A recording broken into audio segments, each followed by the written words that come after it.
2020년 9월 20일 평택철 감리교 1교구 가정예배를 시작하도록 하겠습니다. 오늘 제목은 하나님을 의지한 히스기야입니다. 자, 오늘 말씀을 함께 보도록 하겠습니다. 본문은 이사야 38장 1절에서 6절까지 말씀입니다.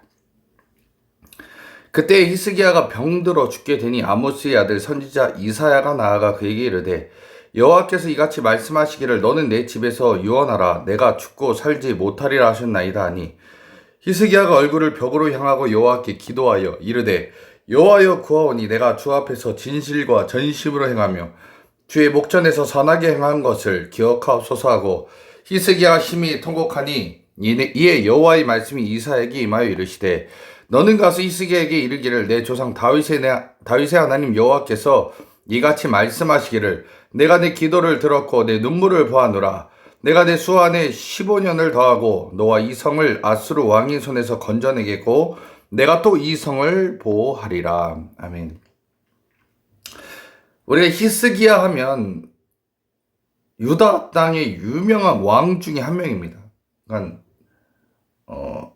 이 히스기야는 다윗, 솔로몬 이런 사람과 같이 성궁이라고 불렸던 하나의 왕입니다. 그 이유는 느후사단을 부순 최초의 왕이었습니다. 자, 느후사단이 뭐냐?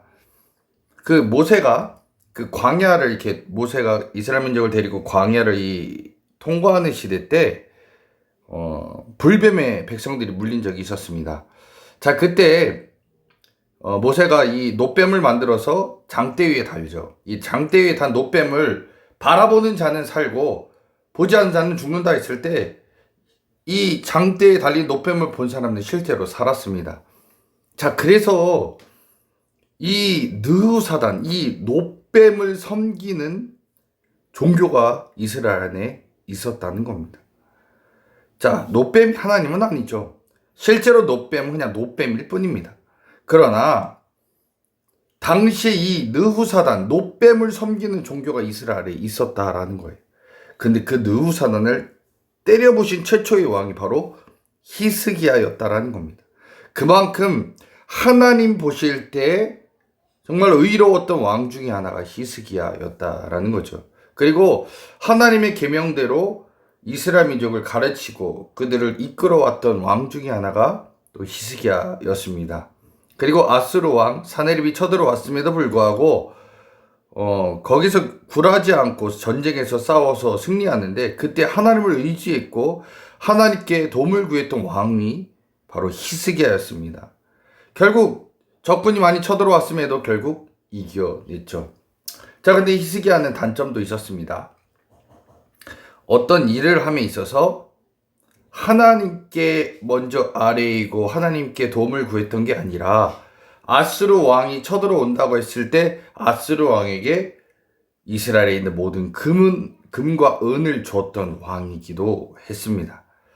자, 그래서 히스기야의 장점이자 잘했던 부분은 바로 느후사단을 때려부셨던 것, 그리고 이스라엘을 하나님 말씀으로 가르쳤던 것. 그런데 단점은 무엇이냐? 그가 적군이 쳐들어왔을 때 인간의 생각을 가지고 아수르 왕에게 금과 은을 주었다라는 겁니다. 자, 이건 우리 시대로 생각하면 여러분들이 잘 하시는 네이버, 다음, 인터넷 검색에서 방법을 많이 찾아보시죠. 그러면서 우리는 하나님의 방법보다는 인간적 방법을 찾으려고 할 때가 많이 있다라는 거예요. 이것을 내려놓으셔야 우리는 히스기야에게 왔던 하나님의 역사를 우리도 경험할 수 있다라는 겁니다. 이 아수르 사네립은요, 결국 이 하나님의 천군 천사가 18만 5천 명을 다 죽인 다음에 결국 고국으로 돌아가서 반란으로 말미암아 죽게 됩니다. 근데 이 좋은 일이 어쩌면 굿뉴스죠. 좋은 일이 있어서 이제는 적군이 당분간 쳐들어오지 않겠구나 라고 생각하는 이 타임에 바로 선지자 이사야가 와서 이런 얘기를 합니다. 여호와의 말씀이 너는 집을 정리하라. 내가 죽고 살지 못하리라. 네가 죽고 살지 못하리라. 자, 좋은 일이 갔으면 더 좋은 일이 있으면 얼마나 좋겠어요. 좋은 일이 있는 다음에 하나님이 그에게 하신 말씀은 너 죽을 거야 라는 겁니다. 자, 이 나라가 이제는 안정됐고 전쟁에서 이제는 해방되었는데 하나님이 히스기야에게 죽음을 선포하기 시작하셨습니다. 그런데 이때 히스기야는 인간의 방법, 한 번 실수했잖아요. 아수르 왕이 쳐들어왔을 때 금은을 다 띄워서 줬을 때 그때의 실수를 그는 두 번 다시 하지 않습니다. 그는 어떻게 하냐? 바로 하나님께서 그에게 메시지를 줍니다. 바로 그것이 뭐냐? 기도하라. 성령님이 우리에게 어떤 어려움과 문제 가운데서 우리에게 말씀하신 그 메시지가 바로 기도하라였다라는 겁니다.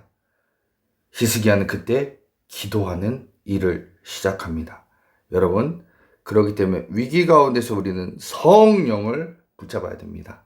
하나님 도와주세요. 성령님 나에게 깨닫게 하옵소서라는 것을 말할 수 있어야 된다는 겁니다. 자, 그래서 이전의 방법이 아닌 하나님께서 성령을 통해서 우리에게 주신 방법, 즉 기도를 선택했던 이 히스기야, 그는 이제 어떻게 하냐? 그는 얼굴을 벽을 대고 기도합니다. 자, 벽에다 대고 기도하는 이유는 뭐냐? 다른 거 보지 않겠습니다. 하나님만 의지합니다. 하나님만 보겠습니다. 하나님께서 해결하실 것을 믿습니다 하는 믿음으로 그가 벽을 보고 오직 하나님만 보고 기도했습니다. 자, 그의 생명은 얼마나 연장됐을까요? 15년입니다. 이때 당시 히스기야 나이는 39이었는데 15년, 즉 연장돼서 54세까지 그의 삶은 연장됩니다. 당시의 나이로 보면 엄청난 생명 연장이었죠. 여러분, 우리 하나님도요, 우리에게 위기 가운데서 하나님의 메시지를 전해주십니다. 누구를 통해서요? 나와 함께하고 있는 성령님을 통해서 우리에게 당신의 뜻을 전해주신다라는 겁니다. 그때 우리에게 하시는 메시지, 뭐 기도해라도 있을 수 있습니다. 또 어떤 거는 남을 도와줘라, 아니면 교회에 가라, 예배를 드려라, 어쩌면 봉사를 해라, 뭐 다양한 의견을 우리에게 주실 수 있습니다. 그런데 히스기야에게 줬던 메시지는 무엇이냐? 기도다라는 거죠. 자, 이 히스기야는 성령님이 주셨던 이 기도의 메시지를 듣고 그가 기도했습니다. 그렇기 때문에 우리가 어떤 환경과 어려움이 나에게 찾아와도 결국 하나님께서 나에게 원하는 뜻이 무엇인지 분별하고 택해서 해야 된다라는 겁니다. 그것은 기도일 수도 있고 다른 것일 수도 있습니다. 그러나 오늘 히스기야에게 주님께서 주신 메시지는 기도였습니다. 어쩌면 기도해도 죽을 수도 있는 겁니다. 기도하면 살 수도 있죠. 자, 하나님께서는 이 출애굽기 이걸 통해서 뭘 또 우리에게 알게 하셨냐면 아말렉과의 전쟁을 통해서 여호와 니시를 알게 하셨습니다. 모세가 손을 대니까 이기고 모세가 손을 내리니까 졌어요. 모든 결정은 하나님께 달려 있습니다. 그러니 하나님께서 나를 죽이실 수 있다면 죽이실 겁니다. 그러나 반대로 살릴 수도 있다라는 것을 마음에 의지하고 주님께 기도했다라는 겁니다. 여러분, 우리 믿음의 고백, 하나님께서 내 믿음의 고백을 통해서 일하기도 하시고 일하지 않을 수도 있습니다. 그러나 주님은 나의 믿음의 그 고백, 하나님께서 이스라엘 민족에게 그렇게 했던 것처럼 내가 하나님께 여호와 니시 하나님께서 나를 살릴 수도 있고 죽일 수도 있습니다. 나를 구하실 수도 있고 때로 넘어지게 할 수도 있습니다. 그러나 나는 하나님을 의지합니다 했던 게 바로 히스기야의 기도였습니다. 자, 오늘 여기서 우리가 배워야 될 건 무엇입니까? 어떤 위기 순간이 내게 찾아올지라도 하나님을 의지하자. 하나님이 나에게 주시는 메시지를 듣고 그 하나님이 주시는 메시지를 듣고 순종하자라는 겁니다. 여러분, 우리가 세상의 방법을 택할 수도 있습니다. 세상의 방법이 더 좋을 수도 있어요. 그러나 믿음을 갖고 있는 우리는 주님, 이때 내가 무엇을 해야 됩니까? 하나님 알려주시옵소서. 기도하는 자리, 믿음의 자리에서 무릎 꿇고 주님께 기도할 때 주님께서 방법을 알려주신다라는 겁니다. 여러분, 위기 순간 누구에게나 올 수 있습니다. 믿든지 안 믿든지 그 사람들에게는 다 위기는 옵니다. 근데 그때 우리가 해야 될 것은 무엇이냐? 하나님을 의지하는 겁니다. 성령님 도와주세요. 여러분 이 말씀을 가지고 기도하시면서 내가 지금 겪고 있는 위기를 세상의 방법으로 푸는 것이 아니라 하나님의 방법으로 풀어내시는 믿음의 채널 되시기를 주님의 이름으로 간절히 축원합니다.